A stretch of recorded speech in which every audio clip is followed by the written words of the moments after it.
Добър ден! Четвъртък е, време е за поредното видео. Темата, уважаеми дами и господа, този четвъртък е правилните действия за растежа на бизнеса. Ще индикираме някои от тях. В някои ще поговорим малко повече, някои ще ги оставим за друг път. И започваме. Както в едно от предните видеа коментирахме, основата на растежа са мислите. Тоест ние трябва да приемаме едни мисли и да отхвърляме други. Да приемаме мисли, които са пряко свързани с нашата цел. Мисли, емоция, действие и резултат. Мисли, които ни водят към резултата, който искаме. След това позитивизъм. Както и Бог да го прости, в едно видео господин Шарлопов казва: няма човек, който да е трудолюбив, постоянен, позитивен и амбициозен и да не успее в живота и в бизнеса.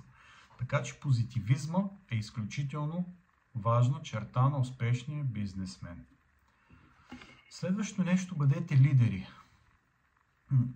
Лидера не е човек, който върти синджира и хвърля команди. Лидерът е човек, който служи безкористно на хората. Нали? Лидерството е отговорност по-скоро, а не привилегия. Така че дайте душата си за ближния, за партньора, за пазара, за хората и вие ще бъдете лидери и ще водите екипа нагоре. Вяра. Фундаментално чувство, от което се пораждат мислите.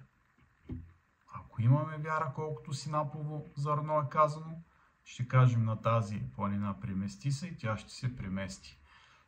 Ако можем да повярваме в успеха на един бизнес и в нашия успех, ние сме си свършили до голяма степен работата. Силен мотив. Човек, за да прави нещо, има мотивация, има нещо, което го движи, енергия, двигателя. Мотивите, теорията показва, че те имат своята сила и са квалифицирани подред. Като най-силният мотив се определя мисията или визията на човека.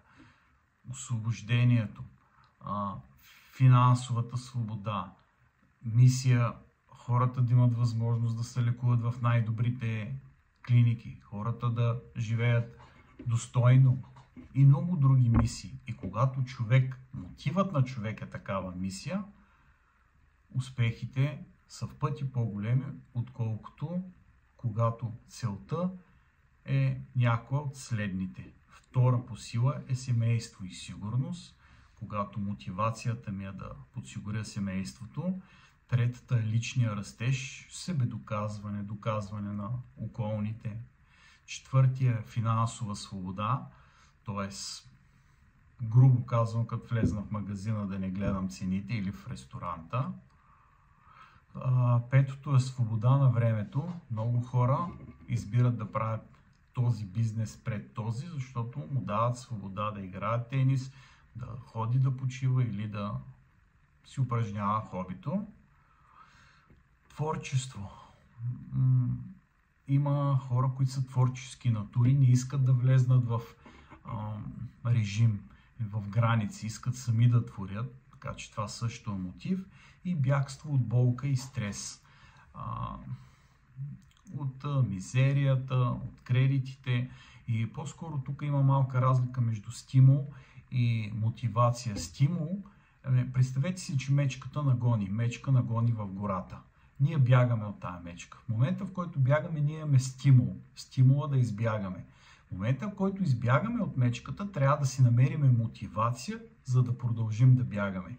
И говорим за тия 7 мотивации, които ни помагат. И когато е мисия и визия и кауза, тогава много по-силна е нашата енергия, за да постигаме нашите цели. Следващо нещо, любовта. Работил съм, правил съм бизнеси и в момента, в който изчезне любовта от една работа, т.е. аз почна да не върша със сърце,